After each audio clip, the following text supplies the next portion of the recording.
pakai gula belum? Udah. Mana? Ini. Iya. Udah. Udah. Udah mulai. Udah mulai. Udah lah. Gue keringetan dulu. Apa nih yang mau dibahas Hari ini Hmm. kita minum teh dulu. Padahal di judul juga ada. Belum lo kasih gula. Iya kah? Iya. Belum diaduk kali bang. Oh. Kalau nanya judulnya apa hari ini yang baca udah tahu bang. Nggak tahu. Ini langsung to the point aja ya. Ya. Sebenarnya ada pertanyaan menggelitik sekali gitu. Kemarin-kemarin kan selalu Bang Hilman yang memberikan pertanyaan duluan, Oh. Tuh. ya kan? Sekarang gantian. Saya ngasih pertanyaan duluan. Enggak, kenapa gue ngasih pertanyaan di luar kan sebagai tuan rumah. Jadi gue yang datang ke sini. Biasanya Iya, dukun itu jadi tempat konsultasi bang. Sekarang gantian dukunnya yang berkonsultasi bang. Oke. Jadi menurut Bang Hilman Hmm. yang disebut mengasah atau tindakan yang bisa dikatakan mengasah itu yang seperti apa? Atau mulainya dari mana gitu? Mengasah. Bisa kayak mengasah itu apa sih sebetulnya gitu. Jadi orang tahu yang dibilang ngasah itu apa. Ya kalau dari yang gue pahami ya mengasah itu ya menggerus bilah untuk mendapatkan ketajaman yang diinginkan. Secara sederhana seperti itu. Kemudian nanti juga ada sebenarnya beberapa literatur yang menyebutkan apa itu mengasah gitu. Cuman ya di sini lebih ke tujuan aja sih sebenarnya. Mengasah ya kenapa apa kalau dibilang apa itu mengasah ya menggerus pisau lah. Menggerus pisau dan untuk ya tujuannya apa untuk mencapai tujuan yang diinginkan. Yang mana adalah Ya nah itu macam-macam. Nanti itu yang nanti tujuan yang diinginkan nanti akan memecah metode. Jadi kalau gue berangkatnya dari situ. Tujuan karena kalau emang kita bilang mengasah pisau dengan setajam-tajamnya gitu. Apa itu mengasah adalah menggerus pisau menggerus bilah dengan setajam-tajamnya. Nah, setajam-tajamnya juga nanti kan ada pertanyaan lagi. Pertama, tajamnya lu sama tajamnya gue sama apa enggak? Kayak gitu. Terus yang kedua, fungsi tajamnya itu untuk apa? Ketajaman yang diinginkan. Oke. Misalnya kalau buat nyukur jenggot, ya ketajamannya apa? Itu buat nebang itu cukup buat nyukur jenggot gitu. Atau sebaliknya. Nah, itu nanti pecahnya di situ. Cuma secara general ya hanya itu aja. Berarti kira membuat sebuah bilah ya, besinya lah ya. Itu kita buat supaya ramping supaya mencapai tujuan yang kita mau, supaya tajam lah gitu, sesuai dengan tujuan kita. Itu yang gue hindarin sebenarnya dari definisi mengasah. Kata-kata ramping, kata-kata tajam, kata-kata Oke, kita hapus lah kata-kata iya, itu. kayak gitu. Membentuk badan bilah sesuai dengan apa yang kita mau. Peruntukannya, ya. Oke, berarti saya selama ini kalau misalkan lagi nempang, getok, ngerampingin mata itu termasuk ngasah. Nah, ngasah itu lu juga mungkin lupa kalau lu ingat lu pernah ngomong tahapan ngasah pertama itu ketika membentuk. Kayak gitu, ketika membentuk. Cuma untuk halnya mengasah itu ada unsur menggerus. Mengikis. Berarti kalau pakai kikir ya termasuk. Iya. Walaupun bilahnya belum disepuh. Iya. Oke. Nah, jadi untuk dalam arti mengikis. Nah, kalau apakah membentuk bilah untuk ketika ketika di tempat itu juga mengasah gitu. Ya dibilang mengasahnya tidak. Kalau menurut gue ya, tidak. Tapi bagian dari metode mengasah iya.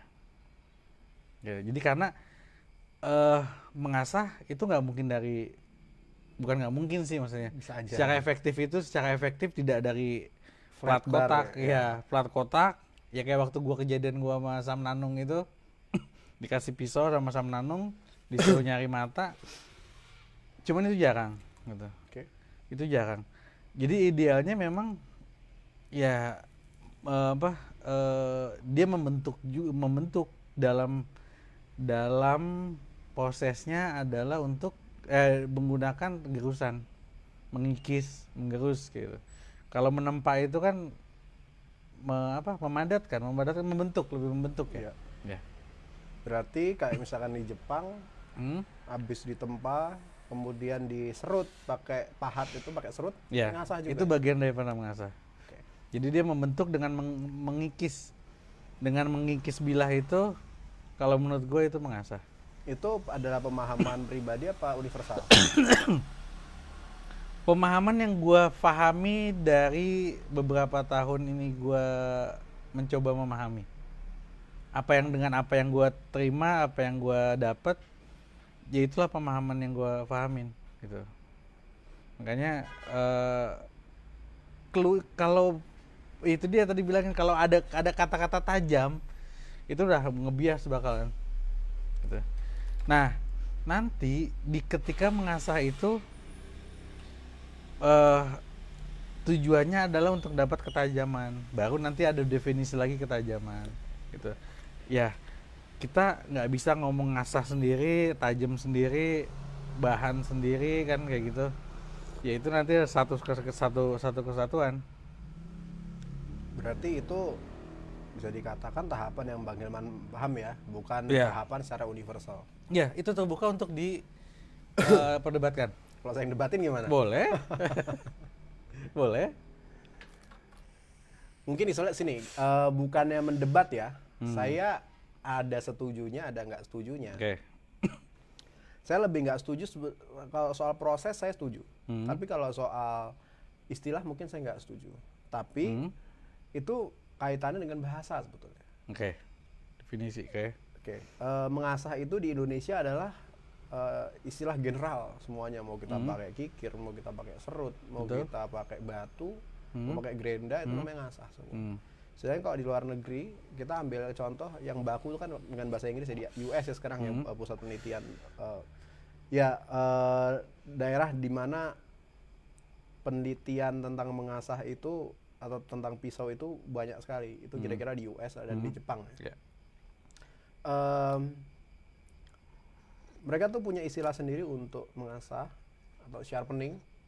Terus kemudian punya istilah untuk grinding atau ngerus, punya istilah untuk shaping, Ya, membentuk. membentuk. Kemudian bevel setting mereka ada lagi, Ya. membentuk mata, pembentukan mata ya. Bentukan mata. Terus kemudian ada polishing, ada moles lagi, kan beda-beda lagi. Ada finishing. Ada finishing lagi. Nah itu kan sesuatu yang di Indonesia sebenarnya nggak ada. Ya. Jadi itu suatu hal yang rumit ya sebenarnya kalau misalkan dijelaskan ya. Karena tadi saya bilang saya nggak setuju pada saat Bang Hilman bilang diserut pakai pahat itu termasuk bagian ngasah. Saya itu nggak setuju dengan alasan istilah sebetulnya. Itu istilahnya bagian dari menajamkan iya. Tapi kalau misalkan dibilang mengasah enggak, saya lebih setuju kalau itu adalah pembentukan mata. Membentuk badan lah ya, bukan bentuk mata. Kemudian pas kita pakai gerinda itu bisa disebut dengan gerus. Kemudian pada saat kita pakai batu sampai dia ketemu tajam awal itu bisa dibilang sharpening. Atau ngasah. Cuman balik lagi, itu yang terjadi sebetulnya pada konsep dasarnya sama. Tapi kemudian ada ada limitasi bahasa, ada keterbatasan karena bahasa di situ. Betul. Nah itu juga yang itu adalah suatu hal yang menjadi concern saya, menjadi perhatian saya selama ini. Bahwasanya orang saat dibilang, oh minta tolong ngasain golok gue dong gitu. Kemudian pada saat udah diasah tajam, dia nanya, kok nggak mirror? Nah. Loh, perlu nggak sebetulnya kan itu? Iya kan? Dan itu kan ada sebuah gap ya, ada sebuah batasan pengetahuan antara orang tuh mengetahui apa yang dia mau apa enggak sebetulnya. Yang dia pengen sebetulnya soal tajam itu harus mirror kah? Betul. Atau sebenarnya dia pengennya itu sebenarnya cuma dipoles bukan diasah. Ya. Ada ya gue juga memahami masalah itu. Maksudnya kayak di ya limitasi bahasa juga masalahnya. Iya. Kalau kita menjelaskan tahapannya kan memang ya profiling, sharpening, Grinding ya. Polishing Iya. sama finishing gitu. 4 tahap ini di Indonesia seperti apa? Yang mengasah. Ngasah. Kayak gitu. Sama halnya kayak nyepuh. Iya. Nyepuh itu banyak orang ngomong heat treatment itu nyepuh. Iya. Padahal HT. bukan, ya HT itu menyepuh. Iya. Padahal dalam arti definisi dalam dunia pisau, ya HT itu adalah proses keseluruhan. Ya dari annealing, normalize, Di quenching. bahasa tekniknya perlakuan panas itu ya. Ya perlakuan panas. Bukan nyepuh. Iya. Gitu. Ya balik lagi karena di dunia kita mungkin pisau itu secara penggunaan memang sudah tua. Tapi secara keilmuan bukan ininya, keilmuan umum lah. Iya. Keilmuan umum entar. Atau jangan-jangan kita memang belum pernah tahu ada istilah itu di Indonesia. Memang. Jadi gini, Bang. Tadi menarik ya bahasannya. Keilmuan pisau di Indonesia. Jadi memang benar kalau ilmu pisau itu di Indonesia sudah terlalu tua. Iya. Dan terlalu terbatas. Sehingga sudah membudaya. Sehingga yang ada ilmu pisau itu bukan lagi sebuah sains, tapi sebuah folklore. Atau sebuah cerita rakyat. Makanya kalau misalkan kita sering dengar dari orang-orang yang penggemar pisau, suka nanya, oh katanya bahan ini bagus, oh katanya pisau dari sana bagus, yeah. Oh katanya nyepuh pakai ini dan itu bagus gitu. Termasuk ngasah pakai minyak bagus, ngasah pakai air bagus, katanya ngasah pakai batu itu bagus, katanya gitu-gitu ya. Itu kan sebetulnya bukan sains, itu folklore. Katanya. Iya, folklore atau cerita. Karena dasarnya tadi katanya, bukan datanya begini-gini, bukan begitu.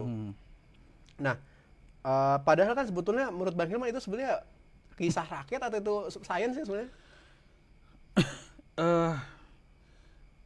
Di Indonesia bukan sih, biasanya orang yang paham itu agak kesulitan untuk menjelaskan ke orang yang umum. Kesulitan itu dalam artian kesulitan si orang umum ini memahami, atau kesulitan dalam waktu dia ketika ditanya gitu. Ya kayak beberapa kali kan kita sering dengar cerita juga. Kita ke Pande, orang lagi nempak ditanyain. Malas lah dia. Iya. Jadi kesulitan dalam waktu. Kesulitan dalam pemahaman dia juga. Atau mungkin sengaja diumpetin juga. Atau itu. Yang ketiga. Yang keempat malah memang diumpetin gitu.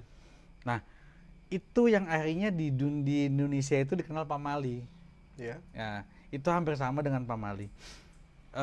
Ya mungkin juga lu juga pernah ngalamin, sering ngalamin ketika lu ketemu sama orang awam, lu jelaskan sejelas-jelasnya masalah pisau, dia blank, dia nggak paham, akhirnya malah liar, ujung-ujungnya ya udah kita menjawab seadanya. Males ya, kesulitan dalam waktu lah misalnya kita ngambil di situ. Atau juga ya itu juga Pande itu kan biasanya turun-menurun dari bapaknya, jelas udah pokoknya begini, pokoknya kalau ngasah yang kayak gini, kalau lu nempa yang seperti ini gini, udah pokoknya akhirnya ya jadi kayak gitu. Jadi transmisi ilmunya seperti terputus gitu ya. Ya seperti terputus. Nah mungkin loh, kayaknya gue tiba-tiba berpikiran kemungkinan ada di dunia di Indonesia. Pembahasan Indonesia sebetulnya itu ada, Bang. Cuman itu balik lagi ya, terbatas sekali. Kayak tadi bagus kalau misalkan kita ambil contohnya heat treatment. Orang Indonesia taunya heat treatment itu nyepuh. Padahal heat treatment keseluruhannya dari annealing, dari normalizing, quenching sama tempering ya. Itu heat treatment 4 itu. Kemudian tapi di Indonesia adanya nyepuh doang. Orang kebingungan. Padahal sebenarnya ada bahasanya.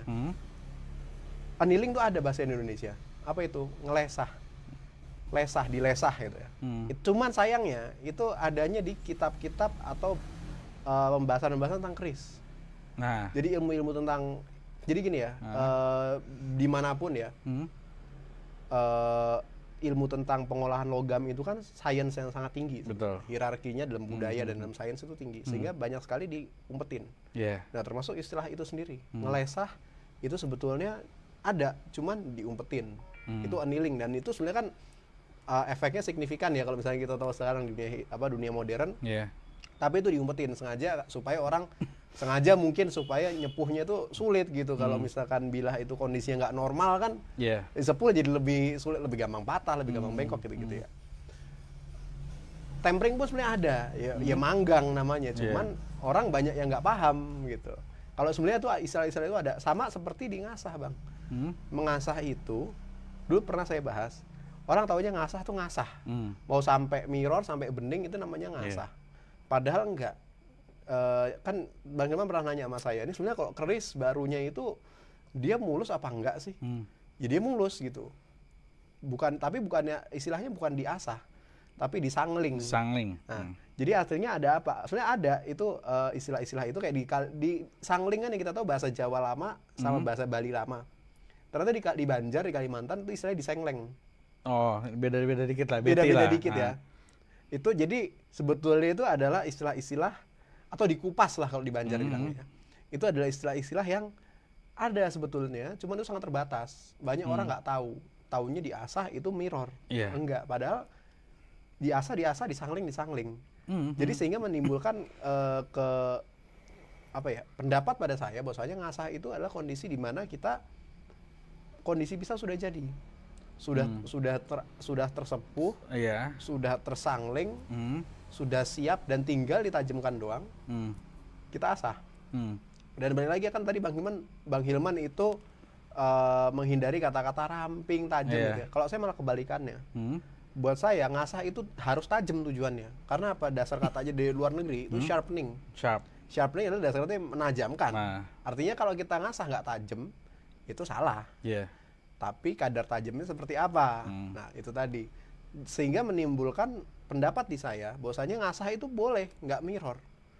Atau atasnya masih buluk, masih karatan, nggak kita bersihin tapi tajam. Itu sah ngasah. Karena orangnya tidak minta disangling gitu. Kalau menurut gue malah mirroring itu di luar dari mengasah. Betul, memang itu tadi yang saya bilang. Di luar daripada mengasah, maksudnya kayak unsur tambahan dalam mengasah itu. Lu boleh menggunakan atau malah lu bisa meninggalkan. Kayak gitu. Karena tidak ada kaitannya. Betul. Ya itu. Dan sebetulnya gini ya. Itulah kekurangannya dunia pisau Indonesia ya. Saya bukannya mengecilkan, mendiskreditkan, tapi memang itu faktanya. Maksudnya buat orang yang mendengar sekarang misalnya, ya saya pasti ada beberapa yang tahu ya. Cuma saya cukup yakin bahwasanya ya banyak yang nggak tahu istilah-istilah itu, disangling, kayak dilesah, di apa segala macam itu banyak yang nggak tahu. Dan istilah-istilah lain di luar negeri pun mungkin banyak yang nggak tahu. Kayak misalkan kita pernah bahas soal ngasah, ada yang namanya apex itu tadi, terus ada yang namanya bevel setting. Itu kan istilah-istilah yang sebetulnya khas di dunia mengasah. Di dunia knife making, di dunia pembuatan pisau itu nggak ada. Gitu. Nah, itu yang kayak gitu-gitu kan sebetulnya ciri khas dalam dunia mengasah yang sebetulnya itu perlu di-clearkan gitu loh. Jangan sampai itu semuanya tertukar-tukar gitu. Ya makanya gue juga kesulitan dalam menjelaskan secara ilmiah, gitu. Ya kalau di luar itu memang benar 4. Akhirnya gue mau nggak mau menggunakan profiling itu ngebentuk, profiling itu ngebentuk, sharpening itu najemin. Habis itu ya finishing itu ya menghaluskan, polishing itu ya memoles mata ya. Iya. Nah, 4 hal ini sebenarnya lebih ke tujuannya ke mata kan. Iya. Ketujuannya ke mata. Nggak ada urusannya sama badan Sama ya. badan nggak ada. Iya. Nanti metode mengasahnya yang nanti membedakan. Kayak misalnya lu mau ya yang akhirnya kita istilahkan lagi ngasah cepet, ngasah tajam, ngasah benar kan. Iya. Di situ nanti tetap 4 ini tetap sama. Tetap sama dan tidak ada penambahan, cuman ketika prosesnya itu yang nanti ditambahkan kayak gitu. Nah, secara definisi akhirnya gue ya mengeneralkan itu gitu. Meringkas itu ya. Meringkas itu. Menjadi 3 itu ngasah benar, ngasah cepat, ngasah tajam dan ngasah benar. Nah. Jadi sebetulnya tuh tiga step itu, bukan 3 step ya istilahnya. 3 jenis cara ngasah itu sebetulnya ya udah nasinya ya, bukan beras lagi. Bukan beras. Jadi kalau mau yang makannya beras ya itu tadi yang 4 tadi. Iya. Dan mempelajari semua proses-proses. Betul. Nah, tapi kita perlu sepakati nggak sih Bang? Maksudnya mengasah itu menggunakan apa sebetulnya? Kalau saya gini, nih maksudnya ini landasan dasarnya ya. Kalau saya pribadi saklek, ngasah itu pakai batu. Oke. Mau, tapi pakai BG atau pakai gerinda bisa, pakai diamond bisa. Ya nggak ada itu. Saya bilang nggak ngasah. Kalau misalkan ngasah itu entah pakai ya intinya pakai tangan, pakai batu asah atau diasah ya pakai tangan, pakai diamond boleh, pakai amplas boleh. Cuman yang jelas kita pakai tangan, hand sharpening. Manual hand sharpening. Iya. Cuma sedangkan kalau pakai BG, walaupun setajam mungkin, amplasnya sampai pakai amplas 5.000 kayak saya nggak peduli ya. Cuma itu bukan ngasah, itu masih grinding. Sama aja kayak kita pakai gigir halus. Halus-halusnya kita gigir, kita gosokin ya sampai tajam. Itu ngikir namanya, bukan ngasah. Ngasah itu pakai batu atau pakai diamond plate. Bertentangan dengan apa yang itu sih sebenarnya. Kalau gue lebih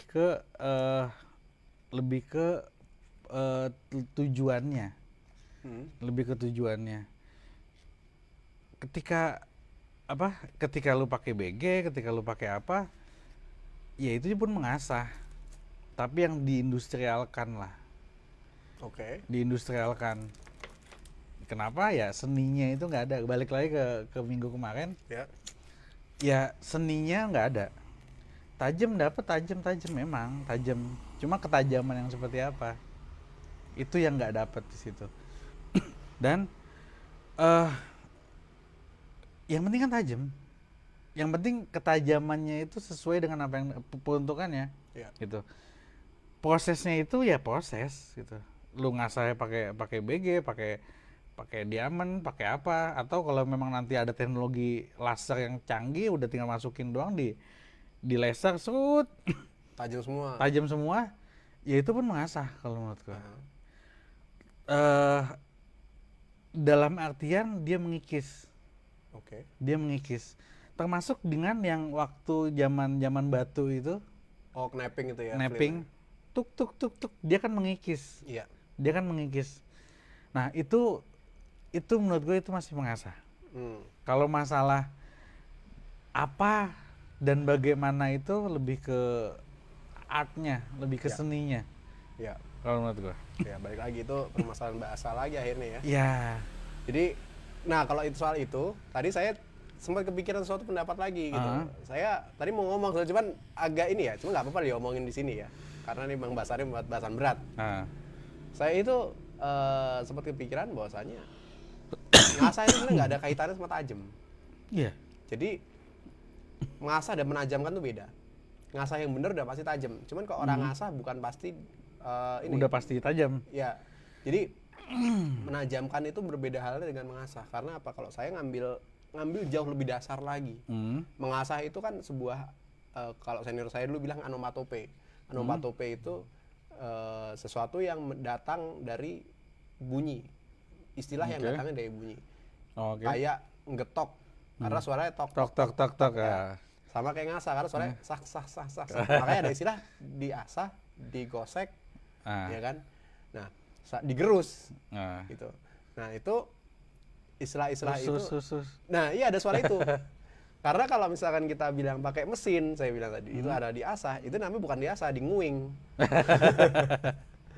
Gitu maksudnya. Cuman balik lagi itu masalah bahasa ya. Iya. Itu masalah bahasa ya, pada prakteknya sendiri yang dibutuhkan orang kan tajamnya gitu. Walaupun ya buat yang mau belajar artnya itu suatu hal yang penting untuk untuk dipahami betul gitu ya.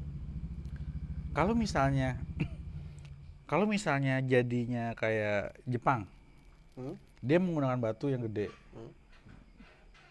Ya, itu apa termasuk mengasah? Apa batunya yang dihitung, prosesnya lu nggak hitung? Itu grinding. Paket. Siapa itu? Pak Anwar. Oh, Oh, kodok. bukan. Ya. Iya, iya.